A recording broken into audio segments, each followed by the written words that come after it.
Estamos aquí con Gina, con la licenciada Georgina Morales. Ella es nutrióloga, egresada aquí de la universidad y tiene varias certificaciones en síndrome de ovario poliquístico, en nutrigenómica, en nutrición deportiva, etcétera, etcétera. Tiene un montón de certificaciones que la verdad es que es alguien que se ha integrado con nosotros para el tema de apoyar a nuestros pacientes en el tema nutricional por todo el conocimiento que tiene y la verdad es que toda la experiencia que tienes en cuestión de suplementación, alimentación, recomendaciones, que es justamente lo que queremos platicar el día de hoy.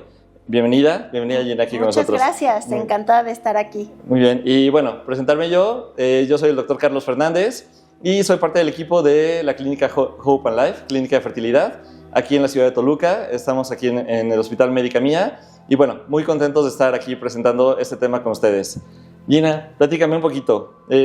A mí la verdad es que me encantó el tema de controla tu fertilidad. Cuando lo propusimos para platicar y tener una charla sobre esto, la verdad es que dije, creo que es un tema súper interesante porque podemos explotarlo un montón y platicar un montón sobre ello, porque al final, como bien sabes, una mujer nunca sabe realmente si va a ser fértil o no, ¿no? Para empezar. Sí. Entonces, el hecho de llegar lo mejor preparada posible a ese momento, creo que es fundamental. Y bueno, de eso se trata. Eso obviamente tiene mucho que ver con su estilo de vida, tiene mucho que ver con sus antecedentes, con las enfermedades que pudiera tener, que a lo mejor ni siquiera sabe que las tiene.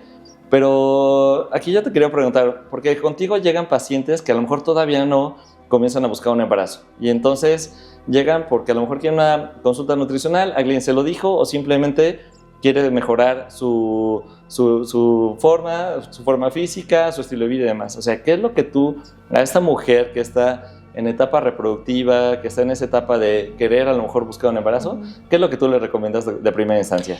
Yo normalmente, cuando llegan pacientes a ver, realmente me estoy dedicando desde hace mucho tiempo a la salud hormonal. Tengo ya pues muchos años dedicándome a embarazo de alto riesgo. O sea, la mayoría de la gente que va a verme, pues ya de alguna manera tiene como cierta sospecha de que hay algo que no está bien en sus hormonas o en su peso, más bien que han intentado perder peso y que no han podido y sospechan de alguna situación hormonal.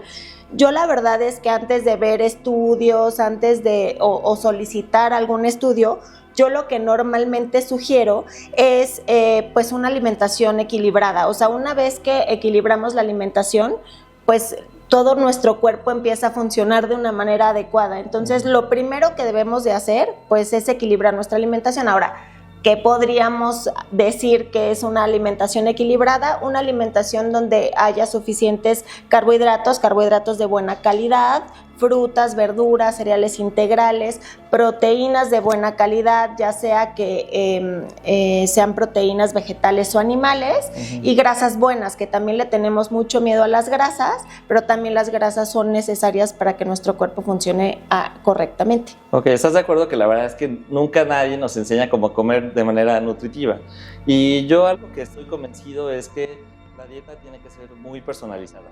O sea, no es lo mismo lo que tú necesitas, lo que yo necesito, lo que la gente que nos está escuchando necesita para tener balanceado, ¿no? Entonces, sí creo, yo he estado convencido que una nutrióloga en nuestras vidas es indispensable, ¿okay? Para tratar de llevar esto. Y no solamente en el tema de fertilidad, ese es nuestro punto, nuestro tema principal, sí, pero en sí para enfermedades a futuro y para bienestar a futuro, ¿no? Entonces, sí, en este aspecto, me imagino que siempre das como unas ciertas recomendaciones, o sea, en cuestión de,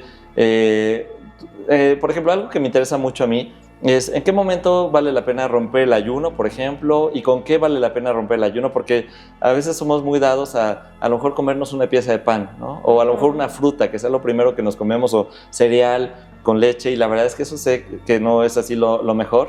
Entonces, desde ese cosas tan básicas, ¿qué es lo que tú les dices a los pacientes, por ejemplo, aquí? En los últimos años se ha estudiado mucho acerca del ayuno. Antes, yo cuando estaba estudiando en la universidad, realmente nos decían, no, es que los pacientes tienen que comer cada determinado tiempo porque así se acelera el metabolismo. O sea, como que habíamos pensado o habíamos, sí, creído por muchos años que el comer muchas veces al día aceleraba el metabolismo. En los últimos años, gracias a la medicina antiedad, que fue un poquito como esta corriente en la que empezó empezó a estudiar mucho más el ayuno, nos empezamos a dar cuenta de que efectivamente nuestro cuerpo necesita un descanso entre una comida y otra, y que no es necesario estar comiendo constantemente. Y sí, efectivamente hay muchos beneficios de tener unas buenas horas de ayuno. Ahora, ¿cuáles son las mejores? Por lo menos 12 por 12, ¿no? O sea, incluso a los niños es lo que se sugiere, o sea, que podamos dejar descansar 12 horas. Si yo, por ejemplo, desayuno a las 8 de la mañana, a las 8 de la noche hacer mi última comida, esas 12 horas de ayuno por la noche favorecen muchísimo, porque cuando no estamos digiriendo, estamos reponiendo, reparando, regenerando. O sea, nuestro cuerpo necesita ese tiempo para poder hacer otras funciones además de la digestión. ¿Y con qué se rompe el ayuno? Últimamente se ha hablado mucho de esta, no sé si has escuchado de la alimentación por bloques. La alimentación por bloques es que nosotros hemos encontrado que tener un orden específico de los alimentos tiene un impacto sobre todo en cómo nuestro cuerpo utiliza los carbohidratos, que es luego pues nuestro principal problema actual, ¿no? Claro. Entonces la alimentación por bloques es que nosotros debemos de empezar todos los tiempos de alimentación principales con verduras, posteriormente proteínas, grasas, a veces pueden estar las grasas y las proteínas juntas, y al final los carbohidratos. Okay. Esto va a reducir el impacto de los picos de glucosa, nos va a reducir obviamente los antojos por dulce, por carbohidrato, y va a tener como vamos a tener mucho más saciedad, y vamos a poder tener, pues, no tener que estar comiendo todo el tiempo. Ok. Ahora, vamos a enfocarnos en lo que a nosotros nos encanta, en el tema que a nosotros nos apasiona, y vamos a meternos ya de lleno a estas pacientes que tienen infertilidad, ¿ok? O sea, que para nuestro público, para la gente que nos escucha, o sea, infertilidad es una paciente o una pareja, mejor dicho, que por alguna situación no logra concebir un embarazo después de un año o después de 6 meses, si es una pareja de más de 35 años. Pero bueno, sabemos que hay diferentes enfermedades, diferentes patologías asociadas a esta infertilidad. Y se ha dicho que en México 6 de cada 10 parejas pueden padecer en algún momento una situación de estas. Hemos hablado sobre técnicas de reproducción, bueno, en otros foros hemos hablado sobre técnicas de reproducción asistida, lo que es inseminación artificial, fertilización in vitro, que es la especialidad de nuestra clínica, pero algo que me interesa mucho es, ok, ya llegó conmigo, con Carlos, una pareja que tiene infertilidad, ¿no? Uh-huh. Y entonces, lo primero que yo hago es, le pido estudios básicos a mi paciente, y casi siempre encuentro que tiene dislipidemia, es decir, que tiene alteraciones en colesterol, triglicéridos, pero algo súper común es que tenemos lo que es la resistencia a la insulina, uh-huh, ¿no? Entonces, para familiarizarlos un poquito con esto, resistencia a insulina sería que tiene niveles elevados de insulina, es decir, hay una forma muy fácil que es el índice HOMA, y cuando este índice está por arriba de 2.5 se considera que ya tiene esta resistencia. Uh-huh. Y hay los principales factores asociados a esto, la obesidad y la falta de actividad física, ¿ok? Así es. Entonces, yo, Carlos Fernández, envío con Gina a una paciente que sé que tiene resistencia a insulina, y le digo, Gina, necesito que ella esté súper preparada porque voy a hacer un tratamiento de reproducción, ¿ok? Uh-huh. Entonces, ¿cómo abordas, cómo enfocas tu tratamiento con esta paciente para prepararla en cuestión de, ya me hablaste un poco de la alimentación, de cómo debemos de balancear esta dieta, pero sobre todo en esta suplementación? ¿Qué es lo que tú le recomiendas más a estas pacientes? Yo digo, hay 3 pilares que son indispensables, justo como decías, ya hablamos de la alimentación. La alimentación no es muy diferente a la alimentación que normalmente recomendaríamos para un paciente que no va a un proceso in vitro, ¿no? O a un proceso de fertilidad, pero la realidad es que buscamos sí que sea un poquito más rica en antioxidantes, porque es importante incluirlos dentro de la dieta. Y en cuanto a la suplementación, bueno, si es una paciente con resistencia a la insulina hoy en día, tenemos la oportunidad de que hay suplementos que son muy, muy buenos, con muchos estudios científicos que nos han favorecido mucho para mejorar tanto la resistencia a la insulina, o sea, mejorar la sensibilidad a la insulina y mejorar la calidad ovárica en esas mujeres. Entonces, uno de ellos es el mioinositol. Hay otro que también cuando se utiliza en combinación con el mioinositol favorece mucho, que es el NAC, la N-acetilcisteína, y cuando los ponemos en conjunto, pues nos favorece mucho tanto revertir de alguna manera la resistencia a la insulina, pero también al mismo tiempo mejora la calidad ovárica. De hecho, se ha evaluado ovarios de buena calidad, óvulos de buena calidad, y se ha visto que tienen mioinositol. El mioinositol es una vitamina del complejo B. Entonces es algo que realmente es súper seguro. Se han evaluado dosis muy altas, o sea, hasta 8 gramos de mioinositol. Normalmente damos entre 500 miligramos y 4 gramos, 2 y 4 es lo ideal, pero estos dos suplementos son básicos para la resistencia a la insulina. También puede ser berberina, aunque para un proceso de búsqueda de embarazo no se recomienda porque no es compatible con embarazo. Entonces hay que ir viendo también cuáles son las condiciones de cada paciente. Como decías, también la dieta se personaliza, la suplementación en cuanto a cantidad y tipo, ¿no? El mioinositol, por ejemplo, es solo, o hay con dechiroinositol o dequiroinositol, que es una combinación de dos tipos de inositoles, por decirlo así, que depende de cada caso, se da o no se da esa combinación. Entonces, sí hay que ir personalizando cada caso, pero sí es efectivamente importante no nada más la parte de la alimentación, sí la suplementación es crucial, y el ejercicio de fuerza para mejorar la resistencia a la insulina es excelente. Hay muchos estudios que a veces con 15, 20 minutos de ejercicio de fuerza nos ayuda a sensibilizar muchísimo la insulina. Y ojo aquí, porque de repente el inositol se volvió súper famoso y entonces ahora todo el mundo quiere consumir mioinositol, y realmente hace unos 10 años pues no estaba de moda como ahorita, ¿no? Realmente fue hace muy poquito que se comenzó a utilizar, y justamente te pregunto aquí, o sea, ¿no consumíamos inositol? O sea, en nuestra dieta no teníamos mioinositol, o ¿por qué de repente se estuvo de moda?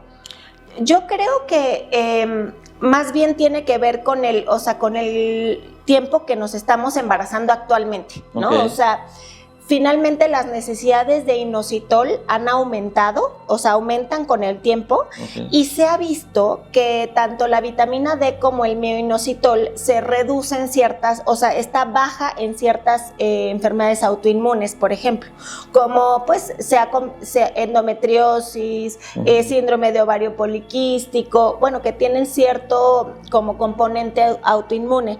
Entonces, yo creo que es un poco combinación de esas dos cosas. La primera es que, pues sí, al embarazarnos cada vez más grandes, pues nuestra necesidad de esta vitamina es mayor en esta etapa. Y segundo, pues sí, hay mucho más predisposición ahora a enfermedades autoinmunes que antes. Se ha hablado de muchas cosas, ¿no? Que el COVID también nos vino a traer un poquito más de predisposición a estas enfermedades autoinmunes, pero al final estas dos reservas de vitaminas se ha visto pues baja en estas dos condiciones. Pero ojo, aclarar que no es para toda la gente, ¿no? O sea, no todos o no todas las pacientes requieren una suplementación con esto. O sea, no. A mí me ha pasado que llegan pacientes con 25 suplementos que encontraron en Google así para la fertilidad, y la verdad es que eso, lejos de favorecer, pues puede causar pues un impacto negativo, porque hay, por ejemplo, mujeres que tienen, no una correcta desintoxicación hepática, que eso tiene mucho que ver en mujeres que tienen condiciones de dependencia, de enfermedades dependientes de estrógenos, como una endometriosis, por ejemplo. Entonces, si nosotros sobresaturamos también ese hígado con todos esos suplementos, podemos estar evitando que eliminen adecuadamente los estrógenos, y entonces pues lejos de favorecer, al contrario, estamos saturando más al cuerpo. Y hablando un poquito más de endometriosis, para pacientes que tienen esa enfermedad, que endometriosis sabemos que es una enfermedad en la cual tienen cólicos al menstruar que se llama dismenorrea, tienen dificultades y afecta en gran medida por la parte inflamatoria, que al final ese es el fundamento de la endometriosis. esta inflamación va a generar alteraciones en la implantación y alteraciones en la calidad del óvulo. Ujú. ¿Qué podemos recomendarle a nuestros pacientes con endometriosis? Yo normalmente lo que hago es que utilizo una alimentación antiinflamatoria, Ok. o sea, una dieta antiinflamatoria, más que llevarla a una alimentación, o una dieta vegana, ¿no? Ok. Porque finalmente no es tampoco esa pues el objetivo, sino más bien una dieta basada en plantas.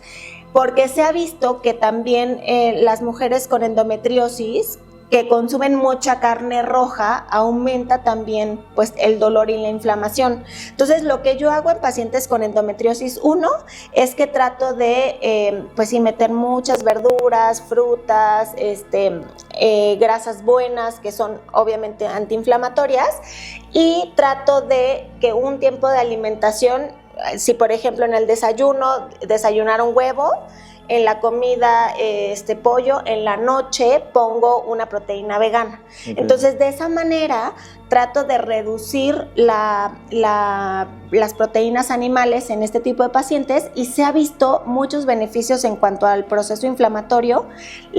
Hay ciertos suplementos que también nos ayudan, el omega 3, la cúrcuma también se ha estudiado mucho en procesos inflamatorios, incluso se ha visto que reducen el tamaño de los endometriomas, okay. La cúrcuma en combinación con la pimienta. Entonces, cuando vienen de una cirugía que les quitan ahí los endometriomas, entonces lo que hacemos es tratar de mantenerlo como más bajito o inactivo por medio de la alimentación y la suplementación, para que haya mucho mayor facilidad de lograr el embarazo posterior a la cirugía. Ok.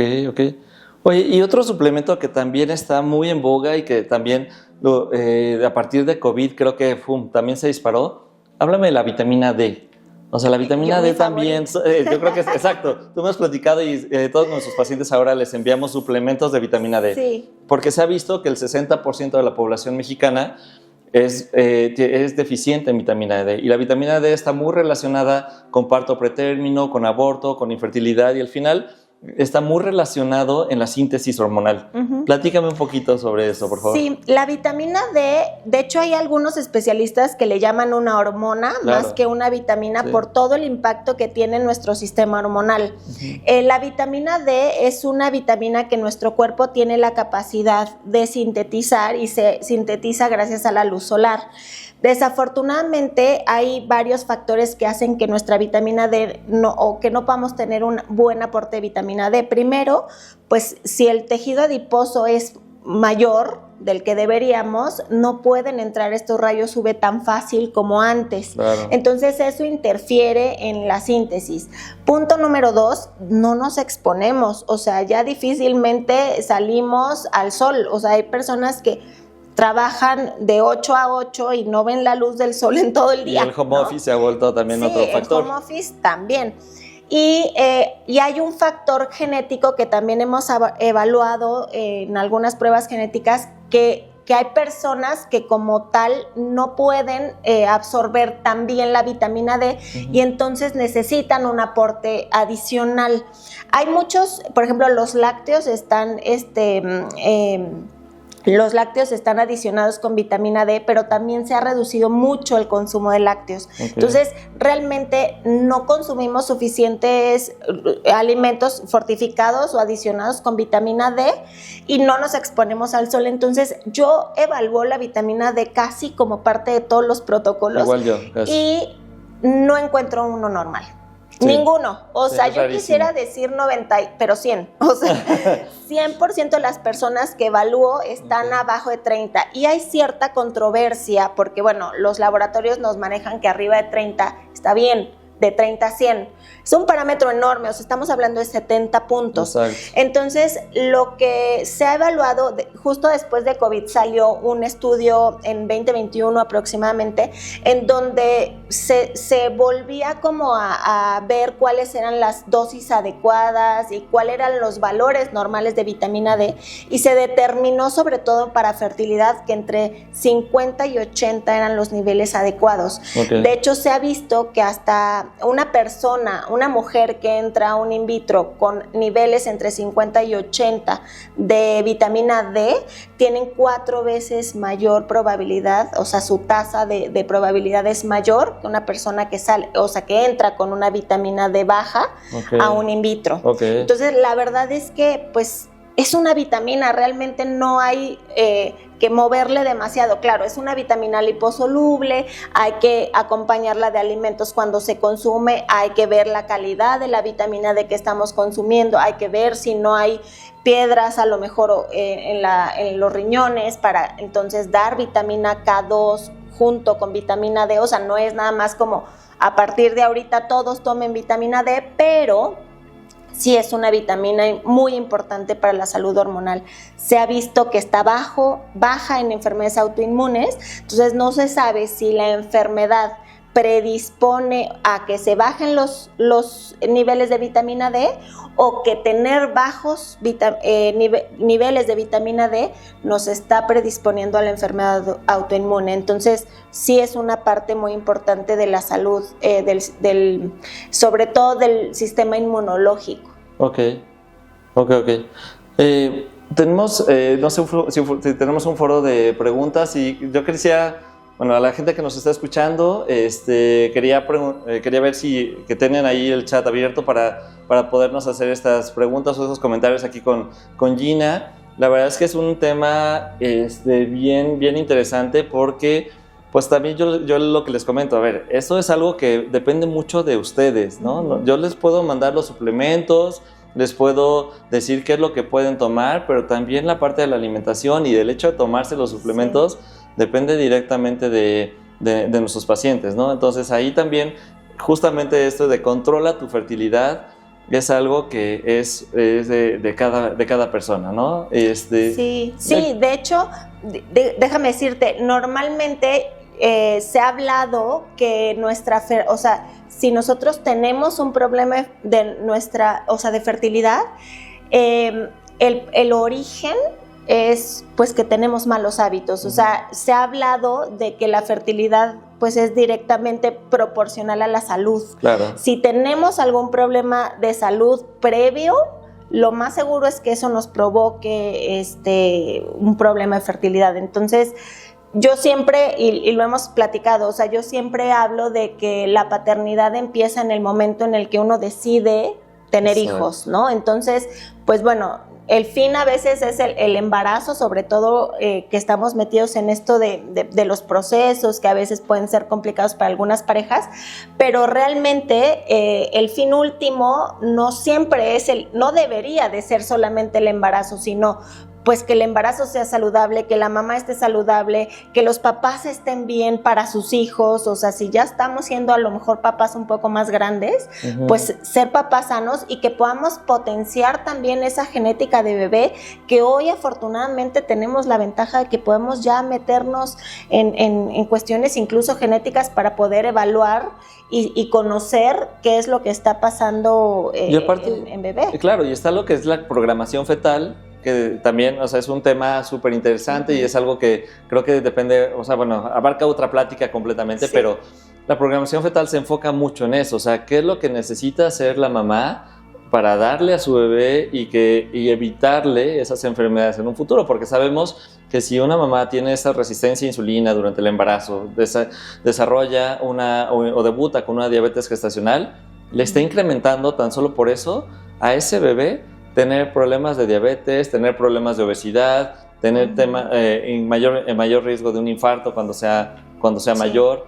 Y desde ese momento ya estamos como sentenciando, desafortunadamente, a un bebé a tener ese tipo de padecimientos, ¿no? Entonces... Sí, impactamos 3 generaciones. Yo siempre les digo, a la mujer embarazada impactamos 3 generaciones. Claro. La mía como mujer embarazada, de mi bebé y de mis nietos, porque ahí también se forman las células germinales. Entonces, de alguna manera, pues estamos impactando esas 3 generaciones. Ahora, nunca es tarde, ¿no? O sea, a veces pues nos enteramos tarde de ciertas cosas ya que nacieron los bebés, etcétera. pero la realidad es que nosotros desde incluso 3 meses antes, hay un concepto que me encanta que se llama trimestre cero, claro, que son esos 3 meses previos que yo siempre les digo a mis pacientes, planen por lo menos 3 meses antes sus embarazos, porque de esa manera nosotros podemos tener un mejor, pues una mejor salud, tanto como mamá, gestante, papá, que al final pues es el 50% de la ecuación, si no se ha logrado aún el embarazo, y al bebé. Claro. Y esto de los 3 meses antes tiene que ver mucho con el ciclo ovárico. Sí. O sea, el ciclo, el óvulo que una mujer libera en el mes en el que ella se embaraza, es un óvulo que se activó aproximadamente 80 días antes, es decir, unos 3 meses antes. Sí. Entonces de ahí viene ese concepto, por eso dar o suplementar bien a nuestros pacientes desde ese momento, porque ahí empieza todo este proceso, igual para el esperma, para el espermatozoide también, o sea, un espermatozoide tarda aprox 80 a 90 días desde que está en su forma más inmadura hasta que sale en una eyaculación, es este periodo. Entonces, si yo hoy empiezo a suplementar a una pareja con infertilidad, las mejores células en teoría las voy a tener de 3 meses en adelante, ¿estás de acuerdo? Exactamente, sí. Pero también mucho tiene que ver qué antecedentes, cómo es el retro de estas personas, ¿no? Entonces, sí, así es. Por eso es que creo que, insisto, cuando llegamos a la vida adulta, nadie sabe quién va a ser fértil y quién no. Esa es una realidad, ¿no? Y hasta que comenzamos a buscar este embarazo. Sí. Y mejor estar lo mejor preparado posible para que cuando llegue ese momento, en dado caso que así lo deseen, pues bueno, que tengamos el mejor pronóstico posible, así ¿no? Es. Sí, claro. ¿Okay? Oye, y háblame, ya a finalizar, otros suplementos que podamos recomendarle a nuestros pacientes, sobre todo el tema de rejuvenecimiento ovárico, que también es algo que a mí también me apasiona mucho porque, como bien dices, ya cada vez la búsqueda del embarazo se ha retrasado, cada vez las mujeres tardan más tiempo en buscar esto, y entonces llega un momento que a lo mejor ya tenemos una paciente no con endometriosis, no con ovario poliquístico, sino con lo que se llama baja reserva ovárica. O sea, baja reserva ovárica es que ya el ovario ya tiene muy poquitos folículos, su función ya se está terminando, y entonces ya no tenemos ahí mucho material, por decirlo así, cómo trabajar, ¿no? Y entonces han salido varias técnicas, varias recomendaciones, como lo es la inyección de plasma, plasma rico en plaquetas dentro del ovario, pero también sé que hay algunos suplementos como el resveratrol, como la N-acetilcisteína, que pueden ayudar a este rejuvenecimiento. O sea, ¿tú qué me puedes comentar como nutróloga de esto? Como bien decías, o sea, nosotras nacemos con el total, ¿no?, de óvulos que vamos a tener durante toda nuestra vida, y obviamente a partir de los 35, pues esta reserva disminuye. Digo, hay personas que un poquito antes, un poquito después, pero va disminuyendo con los años. Ha avanzado tanto la medicina, pero desafortunadamente no hemos podido tener nada que nos haga que tengamos más óvulos de los que ya estamos destinados a tener, ¿no? Pero lo que sí hemos podido interferir afortunadamente es que podemos mejorar la calidad de esos óvulos. Mientras haya óvulos, hay esperanza, digo yo, ¿no? Porque al final, pues sí podemos tener un impacto en esos óvulos.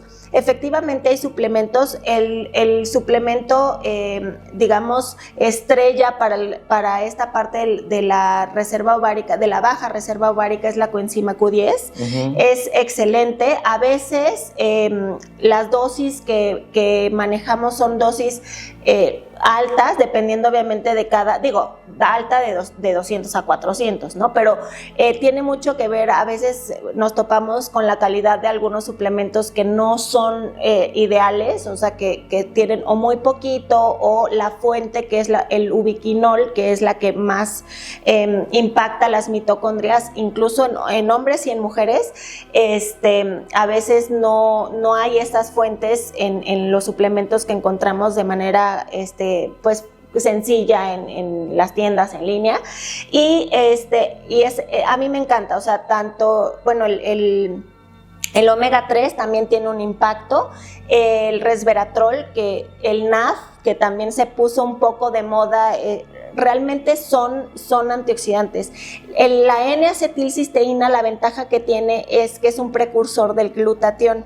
El glutatión es un excelente antioxidante y aparte nos ayuda mucho a la fase 2 de desintoxicación hepática, que muchas veces pues tiene que ver con la fertilidad. A veces, digo, no me quiero desviar mucho en este aspecto, pero en algunos casos de repente tenemos pacientitas que tienen como como intoxicación de ciertas sustancias medioambientales que de repente no permiten que el cuerpo o nuestro sistema hormonal funcione adecuadamente, y entonces este suplemento nos ayuda a poder favorecer la desintoxicación hepática y evitar que se empiecen a acumular estas sustancias en nuestro hígado. Y al final todos estos suplementos es con la finalidad de evitar lo que es el estrés oxidativo, que el estrés oxidativo se relaciona con el daño al ADN, que es la información genética que lleva cada una de nuestras células.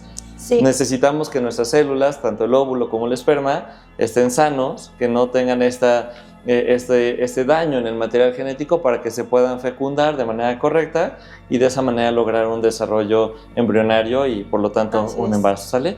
Y también hablando un poquito de esto, o sea, hablando de la baja reserva, pues bueno, una alternativa que quería platicar también contigo es esta parte de la criopreservación de óvulos, porque al final también creo que es bien importante y entra como en este concepto de controla tu fertilidad, ¿no? Está de moda que, bueno, ya en muchos países, en muchos lugares, las mujeres no se quieren embarazar antes de los 35 años, ¿no? Pero llegan de repente a sus 38 y ya nos encontramos con esta baja reserva. Entonces, ya está recomendado y es una alternativa que si tú llegas a tus 35 años y no quieres todavía buscar ese embarazo, puedes criopreservar estos óvulos, es decir, obtener esos óvulos de tu ovario, se congelan, los guardamos en la clínica, los mantenemos congelados en tanques de nitrógeno que tenemos aquí y de esa manera es como más adelante tú puedes controlar el momento en el cual quieras buscar ese embarazo, cuando llegue la persona indicada o cuando llegue finalmente el momento indicado, ¿no?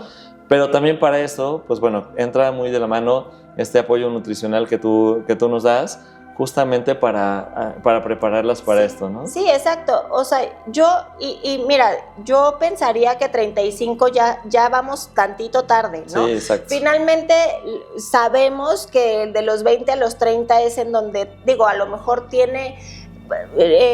no uno toma la decisión tan sencillo a los 22, ¿verdad? Claro. De, bueno, voy a congelar mis óvulos. Pero es el mejor momento para que alguien se embarace.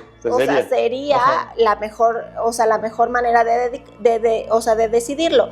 Pero yo sí sería partidaria de fomentarlo, porque la verdad es que yo le digo a mis pacientes, es como un seguro de coche, ¿no? Claro. O sea, esperas nunca usarlo, pero cuando lo necesites, el que tú sepas que lo tienes, te da una tranquilidad enorme, ¿no? O sea, nosotros cuántos casos vemos de mujeres que llegan tarde a un proceso, ¿no? O sea, que ya no, o sea, que tienen una reserva ovárica bien bajita, optan por la donación de óvulos, que también es una nueva opción. Y es válido. Pero sí, pues hacer esa conciencia de que si nuestra idea pues es también tomar control de nuestro cuerpo, de nuestra fertilidad, pues tener en la cabeza de que se puede y que es viable y que hoy en día también es algo que puede ser accesible para muchas mujeres que quieren hacer otras cosas antes de ser mamás, ¿no? Definitivamente,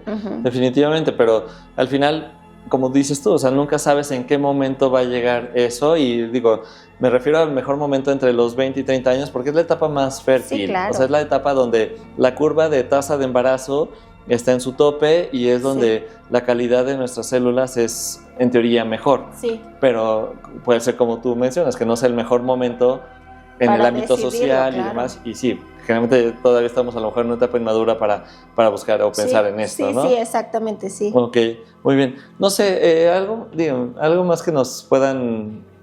¿sí? ¿Me pueden pasar algunas preguntas, por favor? ¿Se puede ser infértil después de tener un hijo? Ok, se puede ser infértil después de tener un hijo. Existe lo que se llama infertilidad secundaria, ¿ok?